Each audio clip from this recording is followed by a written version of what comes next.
Hello, church. Welcome to this week's broadcast. My name is Henry Loke. This is God's Feeding Station. Great to be with you this week. Had a week off, scheduling-wise, and some other things had gone a little left field, and so we missed last week. But we are back in the book of Matthew today, replaying broadcasts that Pastor Doug and myself did from 2016 when we were running this ministry out of New Day Covenant Church here in Boulder. We turn to Matthew chapter 8 today. We're in verses 1 through 4, and the title is The Leper Cleansed. Is Henry Loke. He's going to get the coordinates of where we are for this broadcast. 8, 1 through 4. Matthew 8, 1 through 4. The leper cleansed. Ooh, the leper cleansed. Yep. Okay. Well, I'm thinking, I know this story pretty well. Jesus tends to clean him and cleanse him just like that, kind of an immediate healing. Right. And so let me read into the broadcast, Matthew 8, 1 through 4. When Jesus came down from the mountain, watch, I'm going to add finally. He's been up there since chapter 5 of Matthew, right? Yep. He comes down from the mountain. The large crowds are following him. A man with leprosy comes and kneels before him. And he says, Lord, if you are willing, you can make me clean. And Jesus reached out his hand. He touched the man. I am willing, he said, be clean. Immediately he was cured of his leprosy. Then Jesus said to him, see that you don't tell anyone, but do go, show yourself to the priest, and offer the gift Moses commanded as a testimony to them. There you go. Okay. Pretty brutal disease, wasn't it? Yeah, kind of horrific, kind of like AIDS, I would say. Yeah, the AIDS of its day, probably. Probably of its day. I mean, there's the actual ancient language means some kind of a skin deficiency. Yep. The issue is, though, if you have that in that day and age, you're ceremonially unclean, you're put into a colony, you're kept away from everybody. Right. If anyone gets near you, you're supposed to scream, leper, leper, leper, so they'd stay back. Unclean, right? Unclean, yeah. man. Right, yep. Yeah. Well, Barclay goes and describes it in detail. It's pretty horrific. Yeah. And these guys were just all shunned and left to die a pretty horrific death, I think. Just not good at all. And, basically they could, parts of the body could fall off and they lose sensation in their extremities, and it's just nasty. Well, open sores that are oozing and all that. And the question might be that why would you not touch a leper, or why would you? Why would you? Okay? Right. And the issue is I think Satan in general loves to bring separation, reasons for us to be offended or for us to see people as unclean, or so that we have an excuse to have a blind eye on people so we don't have to be involved. Right. I mean, the story is here. It's all here. Yep.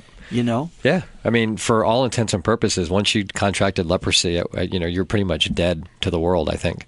Yep. And I think, too, there's a reason why the law was set up back in Leviticus that, God had this whole thing set up that they should live outside the camp and all this kind of stuff. It wasn't to infect the entire population.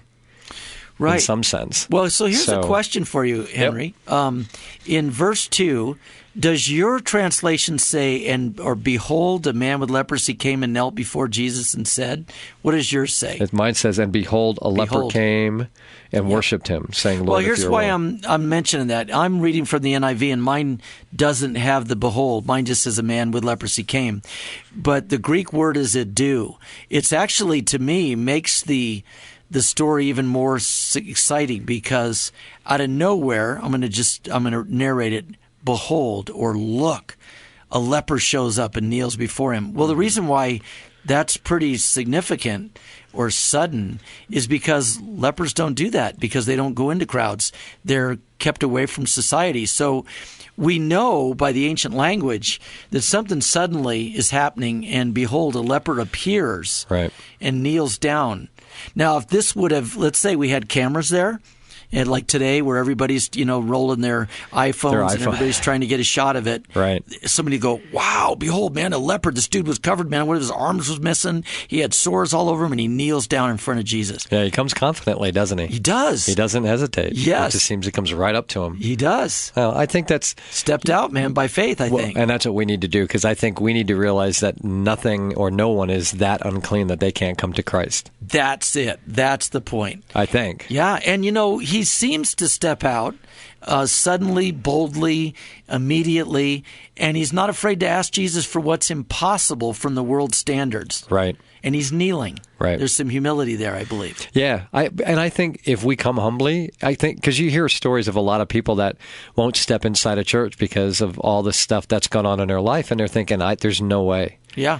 I can't come into the presence of Christ with all my baggage and all my sin. And no, there's nothing that Jesus can't handle. Yep. There's nothing that he can't handle. Well, do you think primarily, this is not a trap question, but I mean, primarily when he's kneeling, do you think, I got like 4 options here. Is he just humble? Is he in desperation? Is it some kind of worship? Or is it, please have pity on me? I mean, I don't know. What do you think? Or all of the above, maybe? It could be all of the above. I think definitely one is humility. I think he definitely comes with humility. And because he said, how does he say it? Lord, if you are willing, you can make me clean. Yes. So it's he didn't seem to doubt. No, and he didn't demand. Mm-hmm. And it wasn't have pity on me. It was just, Lord, if you are willing, you can make me clean. So what do you think of this? He calls him Lord. Mm-hmm. That probably has something to do with it. Right. And he asks about his will. When we ask for stuff, we need to be in the Lord's will.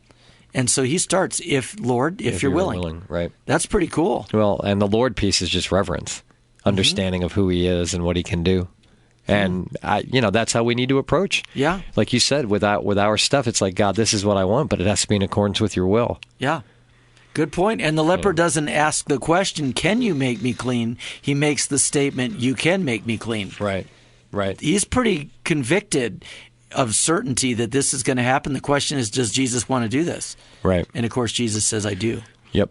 I will. Yeah, he does. Yeah. Well, I think, too, when we come into the presence of Jesus, we have to understand that we're coming into the love and power of God, because everything that Jesus did was from God. He didn't do anything of it on his own. And so that's what we're confronted with, and that's what he was confronted with, and that's, I think, what drove him to his knees. I think he understood that. Well, in that society, I'm going to say a leper would probably exemplify the most detested, the most ostracized, and the most infectious of all of their society. Yeah, I would agree. That's probably the case. Mm-hmm. And so that should tell us that God's grace goes far enough. It doesn't matter where you're at on that spectrum. And if we were going to be the one who was detestable or ostracized or infected or outcast, would we step out by faith and kneel and say, are you willing to heal me? Right. That's pretty special. I think we'd have to know Jesus pretty well to be able to do that. And believe in him. You're right. And if we don't, then the faith falters, right? Mm-hmm. Mm-hmm. So, and Jesus' reaction is compassion. He's not afraid. He's not fearful, because it is a pretty contagious disease.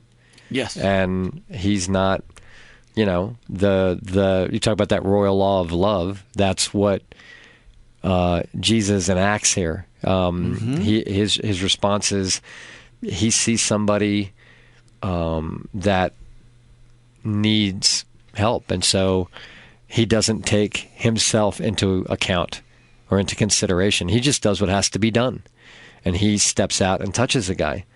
And this is how we're to act. If we see somebody in need, we're just supposed to act and do what needs to be done. That's really without cool. Focus on ourselves, I think. Well, I was thinking also, the leper isn't going to play it safe. Like, okay, there's a crowd. This guy's coming. Well, down he's the got mountains. nothing to lose. He's got nothing to lose. But Jesus doesn't really play it safe either.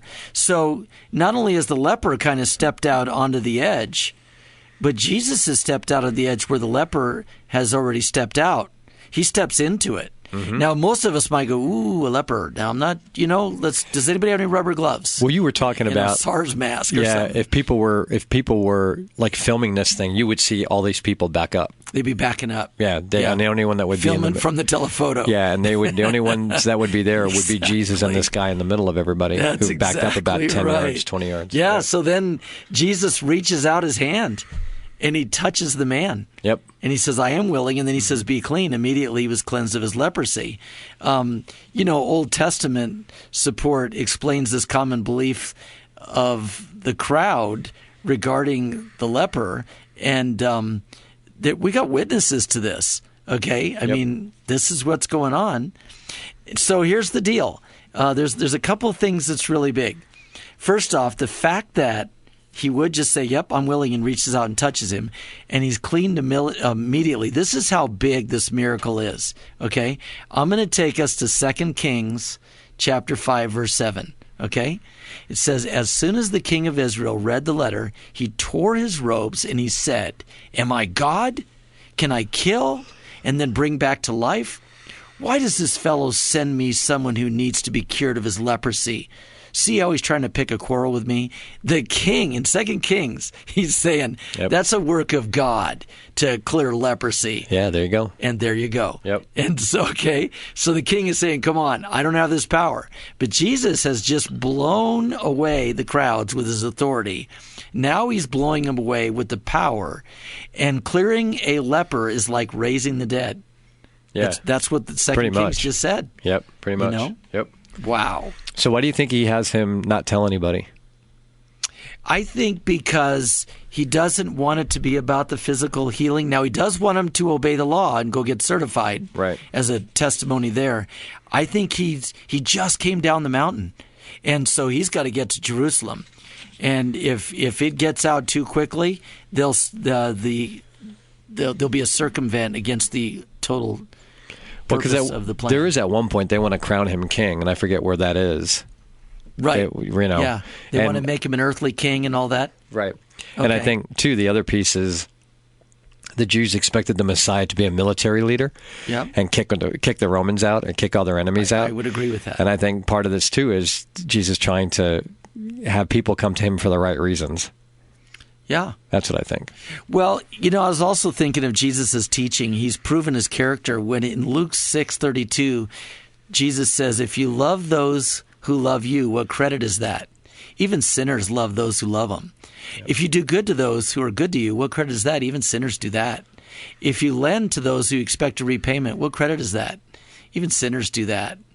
But love your enemies and do good for them, and lend without expecting to get anything back. Your reward will be great. Be kind to the ungrateful and the wicked. Be merciful as your Father is merciful. I mean, the fact that he reached down and touched the leper, to me, is exactly that teaching. I'm like, who does that? Right. I mean, but the untouchable. Right, He's touched the untouchable. But that's what we're supposed to do. As Christians, we're not supposed to just sit back and watch this all go down. We're supposed to take action, whatever that means. That's a big step, though, and you see it all over the Old Testament about taking care of widows, taking care of orphans, all these things. We're supposed to do that, and we're supposed to step in where nobody else usually would. And take action, whatever we're called to and however God directs us. But whether we're in tune and we're in that relationship with God or not will make a difference on whether we act or not, I think. Yeah, I know you haven't been close range at some of this, and I've told you a little bit, but this last year or so, my wife Lisa and I have been very active in the prison ministry, halfway house ministry, and some of the and into the jail, some of the interactions we've had, most society doesn't want anything to do with people that have got these labels or have these convictions or these offenses. Right. And it's actually quite beautiful. It's an amazing part of ministry. And I keep thinking, wow, when Jesus is there, what an opportunity. When he's touching this leper, in one sense, it's beyond astounding from the world's point of view. But he's just doing what is supposed to be done. Right. We just need to get it. Yeah, we do. We just need to get it. Yeah, on a lot of levels. Yeah. No matter what the affliction is, the healing power and mercy needs to be extended. Right. I agree. Because it's extended to us. Right. I mean, we are just of such sinful nature and such a mess, and God has cleansed us through his Son and sacrificed his Son. So if we're that much of a mess, and that mercy and grace has been provided to us, then why would we not provide it to others and not talk about it? Society often discards and alienates people, and I believe what Jesus is showing, he's offering hope, he's offering healing, he's offering a handout in a sense, and then I'm going to say Jesus is the anti-leper. Okay, he he's contagious just like the leper, but Jesus is contagious with the righteousness and the holiness. And the unclean becomes clean because a leper is considered unclean in society. Right. He's instantly clean, and then Jesus says, go certify yourself. Right. Yep. Well, I think that the lesson that I take out of this is just we can't just be bystanders anymore. We have to take action somehow, some way, whatever God calls us to do. We just can't sit on the sidelines anymore. Wow. We just can't do that. Yeah. And so let's say this.